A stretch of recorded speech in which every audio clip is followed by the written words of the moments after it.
Welcome to Survivor Scale! I'm H2 Mass, and today I'm ranking every main character in Prometheus. The most polarizing film in the series, with many hating its change of direction from the previous installments and others embracing the new ideas that open the alien universe to existential questions about the human race. Personally though, I really like Prometheus, and while I understand and even agree with many of the criticisms, I still find the film extremely interesting with its breathtaking cinematography and world building that fuels conversations about the universe to this day. I think it also has some of the best characters in the series, and some of the worst. Their unique traits combining to create a cast of both fools and geniuses, cowards and heroes, lovers and haters, with all of them competing for the top of the scale. We start the film with a warning against steroids as an extremely jacked alien ingests some strange substance that causes him to start convulsing, his body crumbling apart as his DNA turns to ash. Stay away from drugs, kids. The last remnants of his form then fall into the river and disperse throughout the water, setting a foundation for the beginning of human life. Fast forwarding a few thousand years, we meet Elizabeth Shaw and Charlie Holloway, two lovebird archaeologists searching for evidence of the creation of humanity. Luckily for them, they find a 35,000-year-old cave painting that they believe was influenced by an alien species and invites humanity to a distant star system, sending them on a space mission to find the configuration and meet whoever lives there. 2 years later, a punk-ass bitch named David walks around the Prometheus ship as its crew lies in cryosleep, making sure to creepily spy on other people's dreams as he does so. Much to David's surprise though, one crew member, the cold-hearted Meredith Vickers, has already awakened and decides to show off her intensity by doing a quick workout routine. This movie is very pro-exercise. After David wakes up the rest of the crew, we meet two soon-to-be-considered imbeciles named Milburn and Fifield, but when Milburn offers to shake Fifield's hand, Fifield instead reveals his poor sociability and strong greed. I ain't here to be your friend. I'm here to make money. We also get a brief introduction to Captain Yannick. Ooh, this dude is cool, as he shows off his holiday spirit by setting up a Christmas tree. It's Christmas. A bit later, everyone aboard the ship congregates as their employer and oldest man in human history, Peter Wayland, tells them about the upcoming mission through a pre-recorded hologram. I am long dead. And you definitely look like it. After the meeting, Vickers brings Shaw and Holloway into a room, a connected but self-sustaining module that can support life on its own. I like to minimize risk. Okay. Vickers then displays her antagonism and tells them that despite Wayland putting them in charge for their expertise in this area, she will actually lead the mission and they must report to her. Okay. As the ship approaches the surface of the planet, Holloway reveals his poor caution as he removes his seatbelt to get a better look outside, before telling Yannick to land in a seemingly unnatural landscape in hopes that it somehow connects to the engineers, the alien race that invited them there. Holloway then prepares a team to explore the nearby pyramid, again showing his poor caution and high impulsiveness by deciding to do it despite Yannick telling him he should wait until morning since they only have a few hours of sunlight left. It's Christmas, Captain, and I want to open my presents. As the team puts on their exploration gear, Shaw notices a man with a flamethrower and reveals a similar disregard for caution as Holloway when she says that they shouldn't bring weapons since they're on a scientific expedition. Let's see how long she feels that way. The crew then begin walking through the pyramid, but when they get deep inside, they scan the air and realize that it isn't toxic like outside, so trying to lower his caution as much as possible, Holloway decides to remove his helmet, despite Shaw telling him not to. Yeah, he's not ranking very high. Falling victim to peer pressure, the remaining explorers take their helmets off as well, made even worse by the fact that it's negative 12 degrees inside. Ain't you cold? The team then stumble upon a giant, dead, decapitated alien, causing Fifield to completely lose his composure under the existential weight of their new discovery. As I don't really have anything to contribute in the gigantic dead body arena! I want to go back to the ship. As Fifield and Milburn begin heading back to the ship to ease their minds, David opens the door that decapitated the alien, revealing a room filled with a collection of large black containers holding a strange dark substance. Again showing some caution, Shaw tells David not to touch anything, only to hypocritically begin packing up the decapitated alien head to bring back to the ship. Captain Yannick then notices a storm approaching and tells the team inside the pyramid to leave. When Shaw says that they need more time though, Vickers demonstrates some ruthlessness by saying that she will close the doors in 15 minutes whether they've made it back or not. I sincerely hope you can make it. Asshole. As the team rushes to leave, David sneakily brings along one of the black vases for some secret experimentation later. When they finally reach the ship, however, the head falls off the vehicle and Shaw again displays poor caution as she runs to grab it, only to get thrown aside by the storm. Luckily for her, David attaches her to a zip line and brings her back inside. Fifield and Milburn though didn't make it back to the ship despite leaving before the others and despite Fifield mapping out the area, already hinting at the pair's incompetence. And it's only gonna get worse. Back on the ship, Shaw examines the head and tries to temporarily revive its nervous system, only for the head to start smelling like ass and explode. Nice. A bit later, David opens the vase he took from the pyramid and pours a bit of black goo that looks eerily similar to what the engineer consumed at the beginning of the film onto his finger. Noticing Holloway sulking after realizing that all of the aliens seem to have died, David brings a drink to Holloway, who shows some bitterness by insulting David for being an android, telling him he's not a real boy, unknowingly increasing his opposition with David and inviting himself to retaliation. As Holloway continues his hostile and condescending conversation with David, showing far too much trust in some belief that David can't or won't seek retribution, David pours the alcohol into the glass and then sticks his finger into the liquid right in front of Holloway, who shows absolutely putrid awareness by not acknowledging what David just did. How did he not see that? He's looking right at him. He did it right in front of his face. There was a whole plop sound. I can't defend that. Meanwhile, Milburn and Fifield continue walking aimlessly through the tunnels until Yannick calls in and tells them that another life form has been detected somewhere near them. Despite their panicking and calls for clarification, Yannick simply displays apathy and just says nothing, not comforting them at all. Hey, toughen up. Disappointed by what they've discovered so far, but still wanting to feel something, Holloway and Shaw get freaky, which apparently has a contagious effect because Yannick and Vickers soon do the same thing after Yannick asks if she's a robot. Are you a robot? My room. 10 minutes. Never heard that pickup line. Milburn and Fifield then go back to the place where they found the dead alien instead of looking for and staying near the entrance to the pyramid so they can get picked up more easily. Fifield then notices something moving in the liquid on the ground, and while he shows good caution by trying to stay away from it, Milburn does the complete opposite and approaches the creature, continuing to do so even after it seems to initiate a defensive stance to warn others not to get close. Displaying some unbearable levels of hubris, Milburn claims to understand its behaviors and biology before trying to pet it like it's a damn golden retriever, only for it to quickly wrap around his arm and break it. See, now that's what you get. When Fifield cuts the creature's head off, it sprays acid onto his helmet and grows another head before crawling into Milburn's suit and then into his mouth. Unable to deal with the acid, Fifield tries to remove his helmet, but falls into a puddle of black goo and basically dies. Look, I like this movie, but even I can't defend this buffoonery. So let's critique it.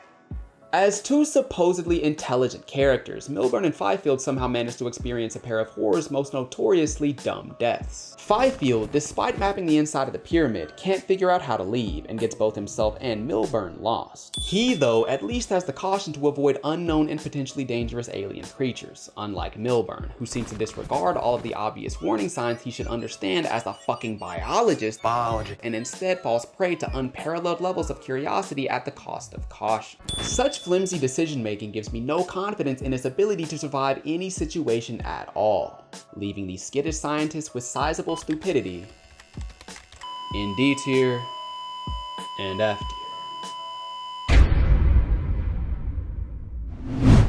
The next day, Holloway looks in the mirror and sees a little worm in his eye but doesn't say anything, and joins Yannick and a few crew members as they go back into the pyramid to find out why Fifield and Milburn haven't been responding. When they find Milburn's body, Holloway collapses and needs Yannick to help walk him back to the ship, but when they get there, Vickers displays strong caution, self-preservation, and ruthlessness as she refuses to let Holloway inside, even ignoring his lover's pleas for his life. I won't leave him! Then stay! Damn. With his body painfully turning into something else and seeing no way to stop the process, Holloway walks towards Vickers and tells her to kill him, so she does exactly that and sets him on fire. Well, let's rank him. Holloway has virtually no positive traits, mostly defined by his repeated mistreatment of David for being an android and his reckless lack of caution that led to him taking off his helmet on a foreign planet at the first sign of potentially clean air. Charlie, don't be an idiot. He also somehow failed to notice David stick his finger into a drink right before giving it to him, making his awareness even worse than his caution. Overall, his unique mixture of poorly optimized traits would likely leave him as one of the first kills in pretty much any horror movie, sending the arsoned archaeologist with awful awareness to D tier. A bit later, Shaw wakes up on a medical table, where David tells her she has an alien fetus quickly growing inside of her, but before she can see it, he puts her to sleep with some sedatives. After some time, 2 other crew members try to take Shaw to the cryo deck, but Shaw pretends to be asleep and manages to knock them away before escaping the room and displaying one of the most impressive sequences of resolve I've ever covered. Urgently needing to remove the rapidly growing alien from her abdomen, Shaw stumbles to a medical pod and manages to calibrate it for her specific needs despite it not seeming to have the ability to perform a C-section. She then gets inside and somehow stays conscious as the machine cuts her open and removes the alien, with Shaw tearing out her own umbilical cord and then climbing out of the pod. Extremely impressive. Very promising for Saw films. Meanwhile, Yannick notices Fifield's camera feed recording just outside the ship. When they open the door, however, he no longer looks human and begins attacking the crew members inside, using superhuman strength to kill them. Eventually though, they manage to overwhelm and kill him, with Yannick ultimately burning him to death. Shaw then stumbles into another room, where she finds Peter Weyland's old ass somehow still clinging to life and preparing to go into the pyramid, hoping that if the engineers made humans, then they can also make him immortal. Delusional. As Shaw prepares to go inside the pyramid as well, Yannick enters her room, revealing his deduction as he explains the truth of this place, that these aliens came here to make incredibly destructive and contagious weapons away from their home world, but something went wrong and caused them all to die. That's what all that shit is in those vases. It got out. It turned on him. The end. Shaw, though, tells him that one of them survived, but when she asks if he wants to hear what it has to say, he shows why he's so cool. Don't you want to know what they have to say? I don't care. Yeah, fuck them aliens. Yannick then hints at his resolve by telling Shaw that he won't let the black goo get back to Earth and will do whatever it takes to make sure it doesn't. No matter what happens down there, I can't bring none of that shit back home with us. Can't let it happen. And I'll do whatever I have to see that it doesn't. I'm telling you, he's that guy. He's about to go on a generational run. Shaw and the others then go back into the pyramid, where they discover thousands more of the black vases, prompting Yannick to again demonstrate his deduction as he reviews the schematics of the pyramid and surmises that it's actually a spaceship. That is a ship. The crew inside the pyramid then find the last remaining engineer in some type of hypersleep, but David manages to wake him up. Desperate for answers, Shaw talks to the alien even after Weyland orders his henchmen to hit her for speaking out of turn. Eventually though, David begins talking in the alien's language, but the alien takes offense to the human's presence and tears off David's head before going on a killing spree. Showing self-preservation, Shaw runs away as the alien decides not to fight her, instead initiating his ship and preparing to travel to Earth with the black goo. This dude woke up and immediately decided to commit genocide. Not many people can match that level of hatred. Before the ship leaves the ground, Shaw gets outside and tells Yannick that the alien plans to destroy humanity with biological warfare, pleading with Yannick to stop the ship even though the Prometheus doesn't have any weapons, essentially telling him that he'll need to take it down with the Prometheus itself, and Yannick, fully understanding the gravity of the situation, shows what sacrifice really means. Despite Vickers' selfish ass telling him to go back to Earth and ignore the ship even after hearing what Shaw just said the alien plans to do, Captain Yannick ejects her lifeboat and prepares to attack the alien ship, his co-pilots falling victim to peer pressure and staying with him. Though he did say they can leave. This man does not want to do this. As the alien spaceship prepares to leave the atmosphere, Yannick rams the Prometheus into it, doing what he told Shaw he'd do earlier in keeping the black goo away from Earth by sacrificing himself and saving the world. Ooh, he's so cold. Let's talk about it. Despite his relatively low screen time, Yannick's impact on the film cannot be overstated, his strong resolve ultimately saving the Earth from certain destruction. Knowing that he would not live much longer whether or not he managed to stop the ship, he quickly decided his course of action, directly disobeying Vickers' orders otherwise, and did the only thing that could have saved those on Earth, showing that in the most important moments, he will do whatever it takes to succeed. He also demonstrated strong deductive abilities, as he surmised the true purpose of the planet before anyone else did, giving me confidence in his performance in other complex horror movies. All in all, Captain Yannick may not have shown the versatility of a typical top-tier survivor, but I don't care. That's where he belongs. S tier.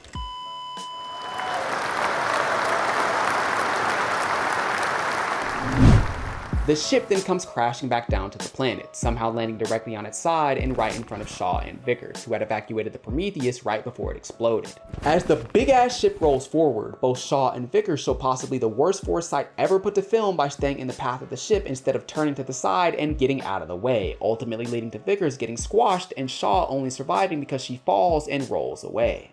What are you doing? Run to the side! Look, I like this movie, but well, I can't defend this either. Let's talk about Vickers. While she may have had one of horror's most embarrassing deaths, she did have some positive traits, most notably her sense of caution, which, in conjunction with her ruthlessness, makes her well suited to avoiding danger. Most clearly seen when she refuses to let Holloway back on board and potentially infecting her ship, eventually burning him to minimize risk. Her self-preservation stands out as well, but perhaps too much, ultimately causing her to ignore Shaw's words and to attempt to go back to Earth rather than stop the ship that planned to destroy it. Overall, Vickers seems to do well in minimizing risk, but has issues with the decision making once the danger actually arrives, especially when a gigantic spacecraft rolls towards her, leaving the bumbling boss with bad balance in B tier. Shaw then heads into Vickers' ejected lifeboat and shows some caution by grabbing an axe for protection when she hears a noise. She then walks to the medical room where she gave birth and sees a giant tentacle trapped inside. Still alive and now angry at the destruction of his ship, the engineer runs in and attacks Shaw, but she shows some resourcefulness and opens the door to release her child, who attacks and overpowers the engineer, allowing Shaw to escape.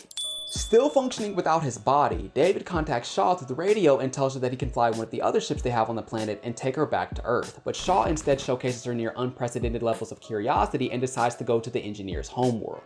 A perfect setup for the next film.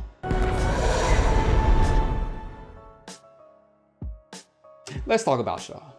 Despite sharing some similarities with Holloway, most notably her at times troubling sense of caution, Shaw manages to perform better than him. She displays much better hesitancy to risk her own life for minimal gain by waiting to see Holloway's reaction after he takes off his helmet on a foreign planet before she decides to do the same. She also displays outstanding resolve by removing the alien fetus just moments before it likely would have killed her in a similar way many other characters have died in this series. Overall though, Shaw's blend of both positive and negative traits leave her feeling pretty unremarkable, pulled down even more by her inexcusable inaction when the alien ship almost fell on her, sending the ardent archaeologist with awful offspring to B tier.